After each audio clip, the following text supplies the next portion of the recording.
rappelles Tabaluga? Là oui, mais c'est moi qui dois te demander. Bon, d'accord. Alors tu te rappelles Tabaluga? Oui, ça passait sur TF1 le matin sur la même plage horaire que Marcelino, mais c'est plus ancien. C'est quoi ce délire avec c'est moi qui dois te demander? C'est pour faire comme les Japonais pour vendre leurs DVD. Comme ça, les gens croient qu'il y a une logique dans qui commence la vidéo, alors qu'il n'y en a pas. Mais du coup, ils vont re-regarder toutes nos vidéos pour savoir laquelle c'est. Ah d'accord, c'est sûr que ça a franchement bien marché comme ça. Bon, donc Tabaluga. Oui, ça passait sur TF1 le matin comme Franklin, Marcelino, Martin Matin. D'ailleurs, oui, voilà, je me demandais quand est-ce que j'aurais enfin l'occasion de parler de ça. On dit souvent que les diffuseurs font pas tellement attention à ce qu'ils diffusent. Ça a pas l'air d'être tout à fait vrai. Sur TF1 le matin, on avait en gros le temps de regarder 2 dessins animés entre l'heure du réveil et l'heure de partir à l'école. Ces 2 dessins animés ont varié avec le temps, mais ce qui changeait pas, c'était le fait qu'il mettait un dessin animé moralisateur et un dessin animé épique. Épique, Martin Matin. Enfin, épique pour jeunes enfants.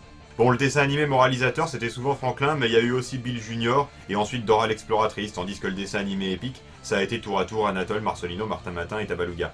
Je peux me tromper, il est difficile de retrouver aujourd'hui des informations précises sur la diffusion à cette époque-là, mais c'est ce qui m'a semblé. J'ajouterais même que, modulo quelques décalages, le dessin animé épique avait tendance à être diffusé avant le dessin animé moralisateur. Bon, cette parenthèse étant close, Tabaluga. Au début, je connaissais pas, c'est toi qui m'as montré parce que ça t'avait laissé un souvenir impérissable. Ce qui m'avait marqué, ou plutôt ce qui m'y refait penser rétrospectivement, c'est la fin de la première saison. D'abord parce que le fait qu'il y ait une fin est suffisamment rare pour être noté dans une série de ce genre, et d'autre part parce que cette fin, qu'on va pas spoiler, Et que tu m'avais spoilé. était originale. Bien que l'œuvre d'origine dont c'est adapté soit allemande, la série elle-même est germano-australienne, ce qui est sans doute une des sources de l'originalité de la fin. Elle a été produite par Yoram Gross comme cet étron de Flipper et Lopaka sur lequel j'aurai sans doute l'occasion de revenir un jour. Bref, je me souvenais que de la fin et du concept de base. Bah tiens, résume-le comme tu m'avais résumé. Alors, j'avais dit quoi déjà? Ah oui, j'avais dit que ça se passait dans un monde d'animaux. Non, mais quelque part, je m'en serais douté vu le héros et le méchant. Oui, ce que j'ai dit, c'est que globalement, ça racontait l'opposition entre 2 moitiés du monde, le monde vert et le monde glacé, mais aussi et surtout l'opposition entre un genre d'esprit de l'été, Tabaluga, qui est un dragon, et un esprit de l'hiver, Arctos, qui est un bonhomme de neige. Et c'est vraiment trop bien. Parce que ses yeux sont sur son chapeau et que du coup, quand il tombe, ses yeux partent avec le chapeau. Oui. Non, encore que c'est une belle trouvaille. Non, si c'est si bien que ce soit un bonhomme de neige, c'est pour plein d'autres raisons. Déjà, il peut fondre sous l'effet de la chaleur. Comme il est très gros pour un bonhomme de neige, ça lui prend du temps de fondre à une température comme celle du monde vert. Mais il n'empêche que ça peut lui arriver. Et ça, c'est le compromis idéal dans un dessin animé pour enfants très jeunes où on a des réticences à parler de mourir. Encore que celui-là le fait même pour des personnages de chair et de sang. Mais quand Arctos parle de fondre, il parle de mourir. Et quand les gentils parlent de faire fondre Arctos, ils veulent dire le tuer. Et c'est d'autant plus approprié que le héros est un dragon, un schtroumpf qui schtroumpf du schtroumpf. Et comme il schtroumpf du schtroumpf, régler son compte à Arctos serait une simple formalité pour lui une fois devenu adulte. Une fois devenu adulte, car c'est ça son problème à Tabaluga. C'est un bébé, il naît dans le premier épisode, et il naît orphelin. Son père n'est pas présent physiquement pour lui apprendre à devenir un vrai dragon. Oh bof, il lui apparaît quand même sous forme de fantôme de Jedi dans ses rêves et il lui explique plein de trucs que personne d'autre n'aurait pu lui expliquer. Seulement dans ses rêves. Contrairement au grand-père de Starlion dans Cosmo 4, il n'a pas le pouvoir d'apparaître à n'importe quel moment pour empêcher son fils de faire des mauvais choix. Pas à n'importe quel moment, juste quand ça pouvait être drôle. Du moins, s'il apparaît en dehors de ses rêves, il ne peut pas lui parler. Et comme on l'a dit, le fils en question est un bébé. Il est moins rusé qu'Arctos qui existe depuis la nuit des temps, il croit spontanément à la bonté de tout le monde et il fait de grosses conneries. Oh, seulement occasionnellement, les scénaristes ont pas l'air d'être tous d'accord sur à quel point le fait que c'est un bébé doit influencer son comportement. Ça varie d'épisode en épisode. Apparemment, être un dragon lui octroie une sagesse innée, mais pas tout le temps. How would you like to really go to the moon? Honestly? Of course. My scientists have invented a sophisticated space traveling device that can fly all the way to the moon. You must be joking. And you, Tabaluga, can be the first passenger. Oh, I'd love to.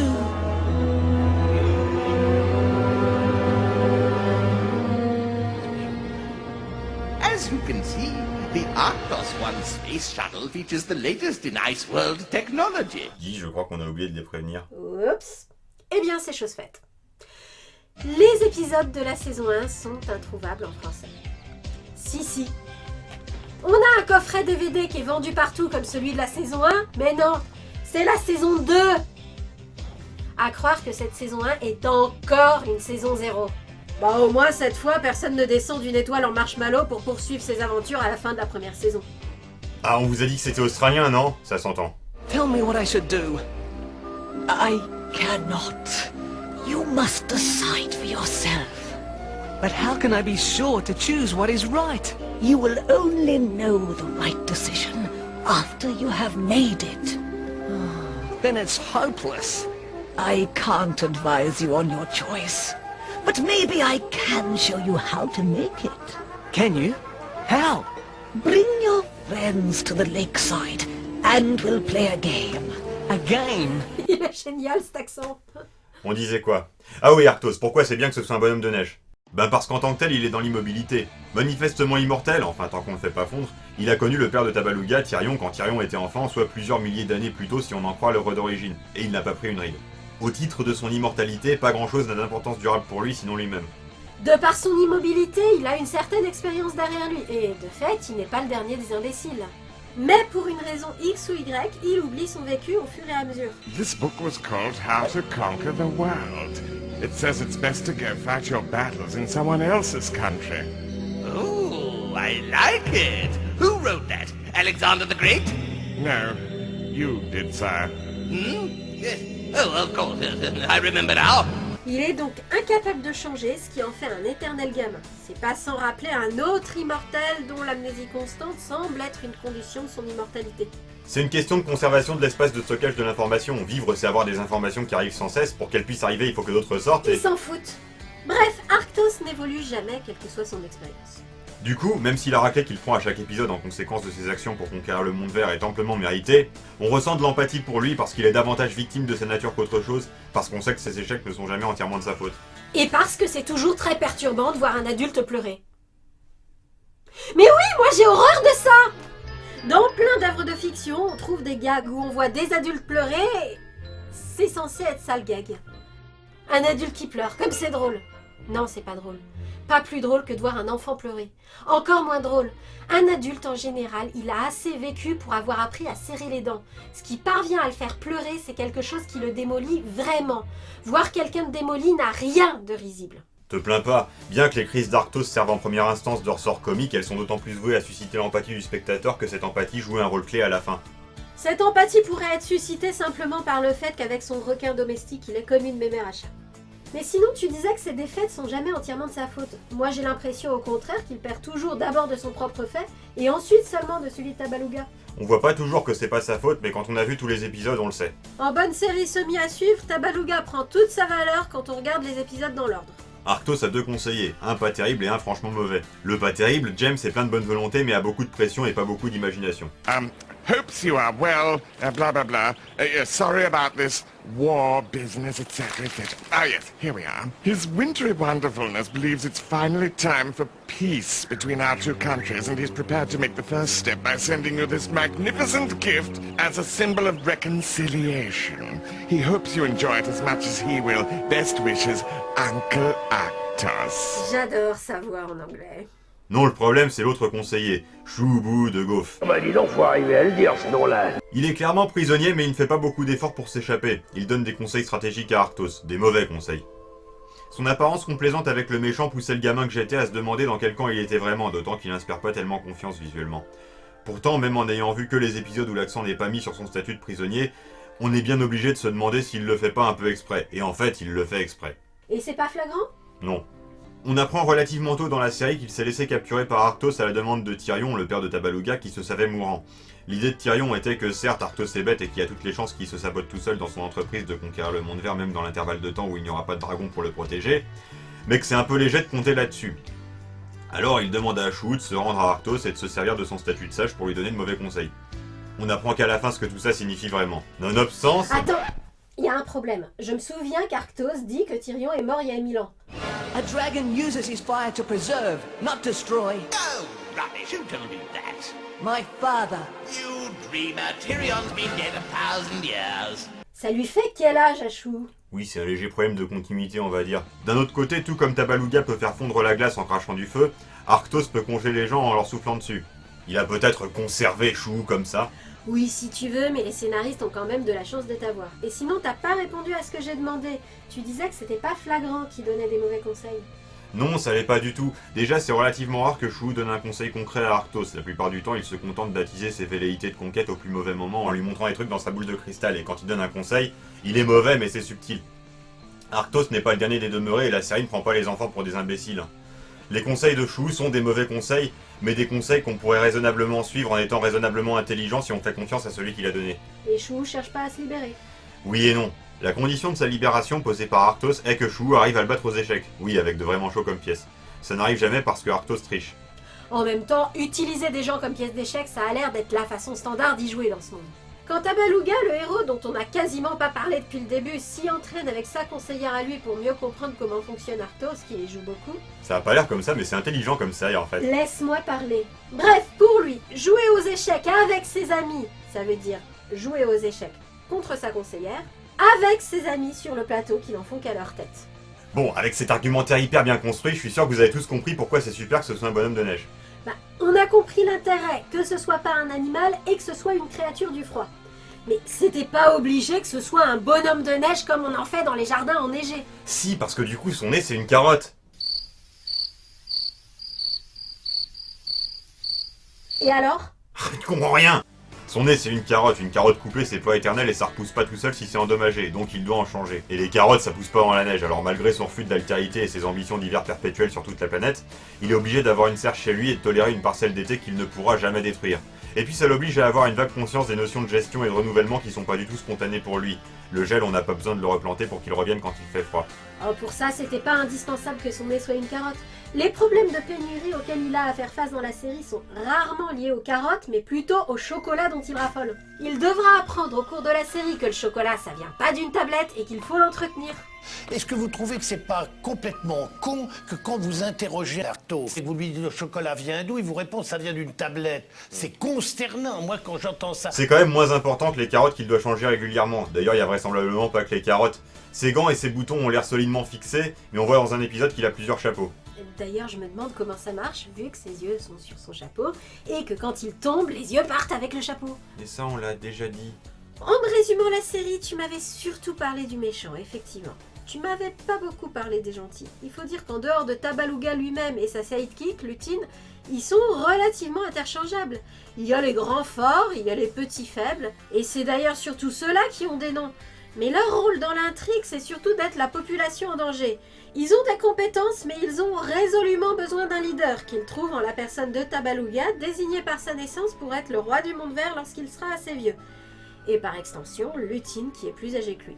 Beaucoup d'épisodes ont pour enjeu la capacité de Tabaluga à prendre de bonnes ou de mauvaises décisions, d'assumer des responsabilités. La résolution du conflit avec Arctos, qui est au cœur de l'intrigue de la première saison, se fait d'ailleurs par un jeu d'alliance que Tabaluga apprend à mettre à contribution. Ce qui est frappant aussi, c'est que ni Nessaya, la tortue qui joue le rôle de sage, ni le fantôme de Tyrion, son père, ne cherchent à l'influencer. Ils le mettent en garde contre les jugements hâtifs et les raccourcis fallacieux, mais lorsque Tabaluga prend une bonne décision, c'est toujours de son fait à lui. Your fire is a force of great power. You must learn to use it wisely. But wouldn't it be wise to destroy Arctos? I did not do so. Au final, les personnages secondaires les plus présents sont ceux du monde glacé du côté d'Arctos. En fait, ce n'est pas étonnant, car même si la menace la plus présente pour les gentils est celle d'une glaciation dans le monde vert provoquée par Arctos, les vraies victimes d'Arctos sont ces sujets du monde glacé. Même si l'histoire fonctionne sur le mode très manichéen du gentil très gentil contre le méchant très méchant, l'appartenance à chaque camp est d'abord déterminée par l'espèce de l'animal. Les animaux du froid, comme les pingouins, les renards polaires ou les ours blancs, vivent dans le monde glacé, et les animaux de la chaleur vivent dans le monde vert. Aucun d'entre eux n'est vraiment gentil, d'ailleurs il y a des traîtres dans le monde vert. Et aucun des habitants du monde glacé n'est un vrai méchant. Côté monde glacé, s'il y a une résistance active contre Arctos, comme il peut y avoir une résistance Vlagos contre les Vlagos dans Valérian et Laureline, si certains proches d'Arctos semblent réellement lui être fidèles, les habitants du monde glacé sont plus des victimes qu'autre chose. Les conditions de vie dans le monde glacé sont préférables pour eux à la chaleur perpétuelle qui règne dans le monde vert, et pour beaucoup, c'est la seule raison qui les y tient prisonniers. Les habitants du monde glacé n'ont pas tous la même dépendance au monde glacé. Lutine, la sidekick de Tabaluga, a été trouvée par lui congelée dans le monde glacé. C'est le modus operandi d'Arctos pour punir les opposants politiques. Elle avait mangé la carotte d'une statue à sa gloire. Et elle a décidé de rester avec lui dans le monde vert, la nostalgie des glaces et des plaines enneigées étant le seul inconfort que lui procure la vie dans la forêt.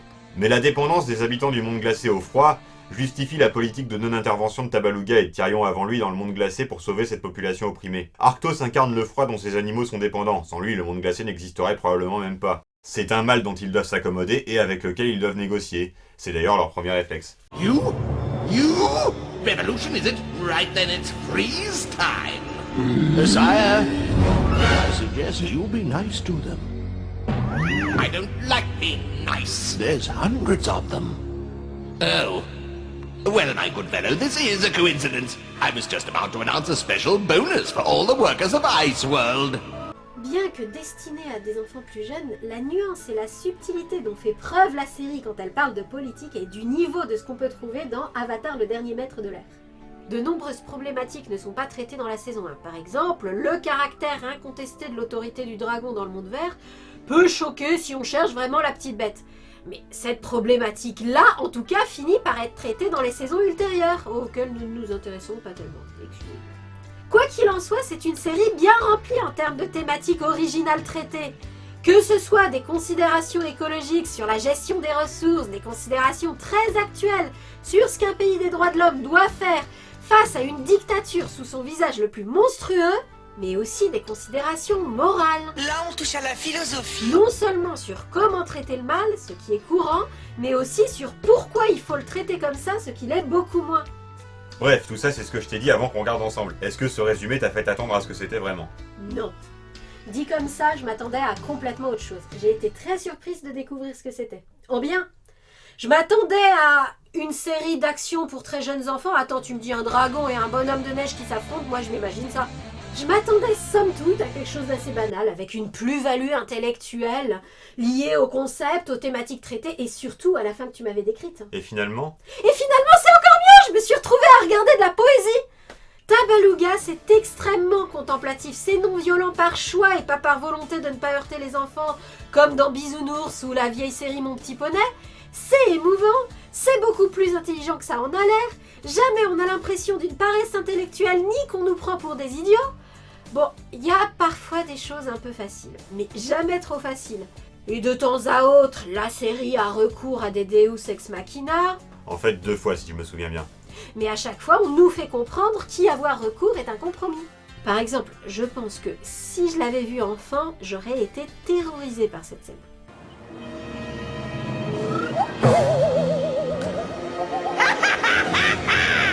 Oh, it's you, little green one. That was a cruel trick to play on a hungry spider. I thought it was an insect. I'm sorry, Tarantula, but I needed to get in touch with you in a hurry. You see, there are locusts. Locusts? I haven't eaten locusts in 400 years. Well, right now they're eating us. Or at least eating all our plants. They've just about destroyed the forest, and we just don't know how to get rid of them. Well, you leave that to me. Look, I know you're a very special spider, but how can even you get rid of all the locusts? With a song. Tabaluga, from which direction is the wind blowing right now? The wind? That way. Well, we must wait until it is blowing towards Greenland. Now fly, my little green friend, back to your friends and tell them all to plug their ears. Plug their ears? Yes, plug their ears when they hear the first tones of my web harp. Because whoever hears my song will fall in love with me. And whoever falls in love with the Black Widow is eaten by her.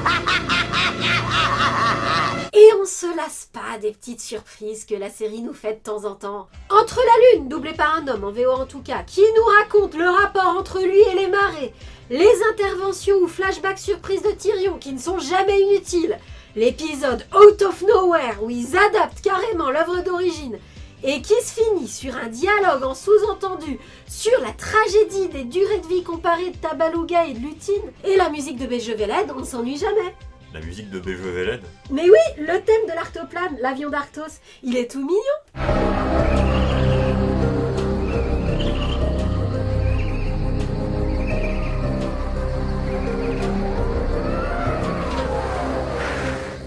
Et on dirait une musique de Bejeveled.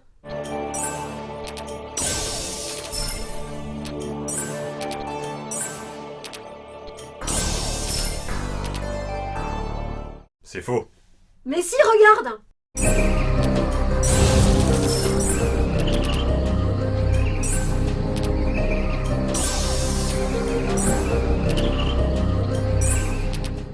Tu vois, on se sent franchement pas dépaysé.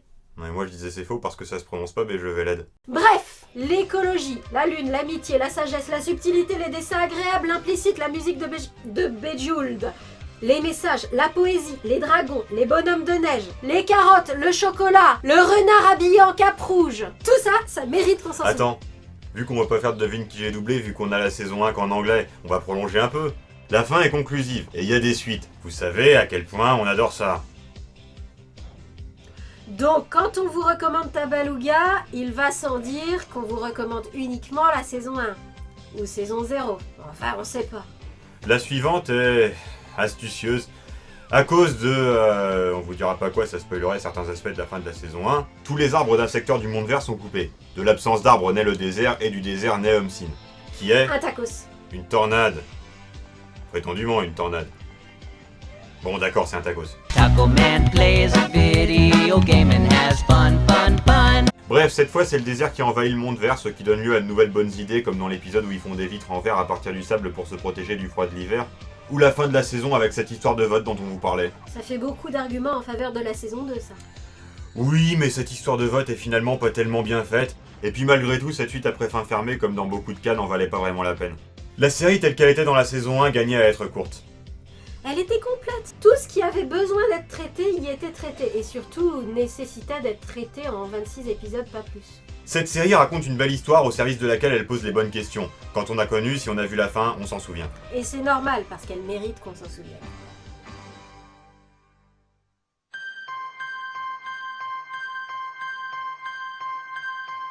Ich wollte nie erwachsen sein. Hab immer mich zur Wehr gesetzt. Von außen würd ich hart wie Stein. Und doch hat man mich auferlegt. Irgendwo tief in mir bin ich ein Kind geblieben. Erst dann, wenn ich nicht mehr spüren kann, weiß ich, es ist für mich zu spät. Zu spät, zu spät.